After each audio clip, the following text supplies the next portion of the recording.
নমস্কাৰ, আজি হৈছে 22 মে। অসমৰ লগতে ভাৰতৰ বিভিন্ন প্ৰান্তৰ পৰা আজি ৰাতিপুৱাৰ কেইবাটাও খবৰ আহি পৰিছে। এই মুহূৰ্তত জনাইছোঁ আজিৰ প্ৰথমটো খবৰ। 30 দিনৰ ভিতৰত একশ্যন, এইবাৰ অবৈধ বাংলাদেশীৰ নিস্তাৰ নাই। এই মুহূৰ্তৰ খবৰ জনাইছোঁ সমূহ ৰাজ্যবাসীক। এইবাৰ অবৈধ বাংলাদেশীৰ বিৰুদ্ধে চৰকাৰৰ দয়া নাই, ক্ষমা নাই। টালি টপলা বান্ধি অসমৰ পৰা ঘূৰি যাব লাগিব নিজ দেশলৈ আৰু চুকে কোণে থকা বাংলাদেশীক 30 দিনৰ সময় দিলে চৰকাৰে। অবৈধ অনুপ্ৰৱেশকাৰীৰ বিৰুদ্ধে অসমতো হ'ব বৃহৎ একশ্যন আৰু 30 দিনৰ ভিতৰতে বিচাৰি উলিওৱা হ'ব অবৈধ অনুপ্ৰৱেশকাৰীক। ভাৰতীয় বুলি দাবী কৰা সন্দেহজনক লোকৰ নথিপত্ৰ কৰা হ'ব পৰীক্ষা আৰু নথিপত্ৰ পৰীক্ষা কৰোৱাত ব্যৰ্থ হ'লেই ঘূৰি যাব লাগিব নিজ দেশলৈ। ম্যানমাৰ, বাংলাদেশৰ পৰা অহা সন্দেহজনক লোকৰ ক্ষেত্ৰত হ'ব এই একশ্যন। ইতিমধ্যে প্ৰতিখন ৰাজ্যকে কেন্দ্ৰৰ তৰফৰ পৰা দিয়া হৈছে নিৰ্দেশনা।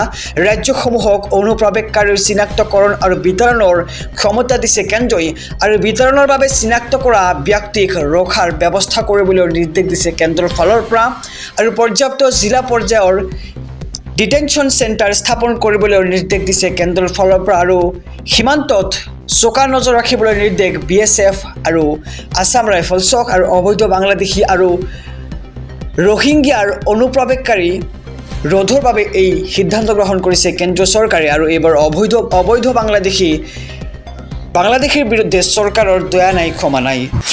এই মুহূৰ্তত জনাইছোঁ আজিৰ দ্বিতীয় নম্বৰ খবৰটো। মুকলি আকাশৰ তললৈ আহিব চুমি বৰা, গুৱাহাটী উচ্চ ন্যায়ালয়ৰ জামিন মঞ্জুৰ। ট্ৰেডিং কেলেংকাৰীৰ অভিযুক্ত আছিল চুমি বৰা আৰু কেইদিনমান আগতেই জেললৈ পঠিওৱা হৈছিল চুমি বৰাক আৰু মুকলি আকাশৰ তললৈ আহিব এতিয়া চুমি বৰা। ডিব্ৰুগড় বৰবৰুৱা থানাৰ গোচৰত জামিন মঞ্জুৰ চুমি বৰাৰ আৰু 85/2025 নম্বৰৰ গোচৰত জামিন মঞ্জুৰ চুমি বৰাক আৰু ট্ৰেডিং কেলেংকাৰীৰ অভিযুক্ত আছিল চুমি বৰা। পূৰ্বে একেটা গোচৰতে জামিন লাভ কৰিছিল বিশাল তাৰ্কিকে আৰু কাৰাগাৰৰ পৰা ওলোৱাৰ পথ প্ৰশস্ত এতিয়া চুমি বৰাৰ আৰু আটাইকেইটা গোচৰত জামিন লাভ। ট্ৰেডিং কেলেংকাৰী খালনায়িকা চুমিৰ আৰু মুকলি আকাশৰ তললৈ আহিব এতিয়া চুমি বৰাৰ জামিন মঞ্জুৰ কৰে গুৱাহাটী উচ্চ ন্যায়ালয়ে। আহিছোঁ পৰৱৰ্তী খবৰৰ মাজলৈ। নিপকৱে খুলি দিলে বান্ধৰ 6খনকৈ গেট। কপিলী নৈপৰীয়াসকল সাৱধান হৈ যাওক।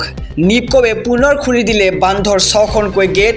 কপিলী নৈপৰীয়া ৰাইজ সাৱধান হওক, কিয়নো এবাৰ যিকোনো মুহূৰ্তত মধ্য অসমত সৃষ্টি হ'ব পাৰে ভয়াৱহ পৰিস্থিতিৰ। আৰু উমৰাংচৰ খান্দাং বান্ধৰ আটাইকেইখন গেট খুলি দিলে নিপকৱে।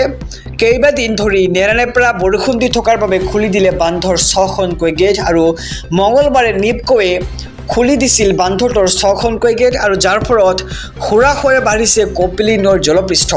অসম মেঘালয়ৰ সীমামূৰীয়া এলেকাত আছে এই খান্দাং বান্ধটো আৰু নিপকৱে পুনৰ খুলি দিলে বান্ধৰ 6খনকৈ গেট আৰু মধ্য অসমবাসী অৰ্থাৎ কপিলী নৈপৰীয়া ৰাইজ সাৱধান হৈ যাওক, কিয়নো যিকোনো মুহূৰ্তত এই নৈৰ বাৰণি পানীয়ে সৃষ্টি কৰিব পাৰে ভয়াৱহ পৰিস্থিতিৰ। আহিছোঁ আন এক খবৰৰ মাজলৈ। আপোনালোকৰ অঞ্চলত কোনোবাই বিদ্যুৎ চুৰি কৰি আছে নেকি? যদি কৰি আছে তেন্তে সাৱধান হওক। বিদ্যুৎ চুৰিৰ বিৰুদ্ধে গাঁৱে গাঁৱে চলিছে অভিযান। যাব লাগিব জেললৈ আৰু ভৰিব লাগিব অতিৰিক্ত জৰিমনা। বিদ্যুৎ চুৰি কৰিলে যাব লাগিব আপুনি জেললৈ। বিদ্যুৎ চুৰিৰ বিৰুদ্ধে গাঁৱে গাঁৱে চলিছে এতিয়া বৃহৎ অভিযান। ধৰা পৰিলে 24 ঘণ্টাৰ ভিতৰত ভৰিব লাগিব আপুনি জৰিমনা আৰু অন্যথা হ'ব পাৰে আপোনাৰ জেল। অট্টালিকাই বিদ্যুৎ বিভাগৰ অভিযান আৰু অট্টালিকাই বিদ্যুৎ বিভাগে চলাইছে অভিযান।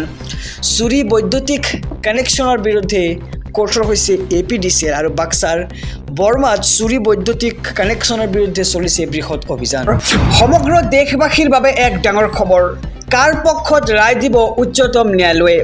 ৱাকফ আইনক লৈ সুপ্ৰিম কোৰ্টত যুক্তিতৰ্ক। ৱাকফ সংশোধনী আইনক লৈ উচ্চতম ন্যায়ালয়ত চলি আছে শুনানি। কেন্দ্ৰ আৰু আবেদনকাৰীৰ মাজত প্ৰচণ্ড যুক্তিতৰ্ক। ৱাকফ আইনৰ বিৰুদ্ধে যুক্তি দেখুৱাইছে অধিবক্তা কপিল চিব্বালে আৰু কপিল চিব্বালৰ যুক্তি খণ্ডন কৰিছে চলিচিটৰ তুষাৰ মেহতাই। এই আইনে কিদৰে মুছলমানৰ ক্ষতি কৰিব বৰ্ণনা কৰিছে কপিল চিব্বালে আৰু ৱাকফৰ জৰিয়তে মুছলমান কিদৰে উপকৃত হ'ব সেই সম্পৰ্কেও যুক্তি দিছে তুষাৰ মেহতাই। ৱাকফ সম্পত্তিৰ পঞ্জীয়নকৰণৰ পূৰ্বৰে পৰা প্ৰয়োজন আছিল নেকি সেয়া প্ৰশ্ন উত্থাপিত কৰিছে আৰু কপিল চিব্বালক এই প্ৰশ্ন মুখ্য ন্যায়াধীশগৰাকীৰ। ৱাকফ সংশোধনী আইনক লৈ উচ্চতম ন্যায়ালয়ত চলি আছে চূড়ান্ত শুনানি আৰু কেন্দ্ৰ আৰু আবেদনকাৰীৰ মাজত এইবাৰ প্ৰচণ্ড যুক্তিতৰ্ক দেখিবলৈ পোৱা গৈছে। আমি খবৰটো জনাইছোঁ আমাৰ সমুদৰ্শকক যে এইবাৰ কাৰ পক্ষত ৰায় দিব সুপ্ৰিম কোৰ্টে।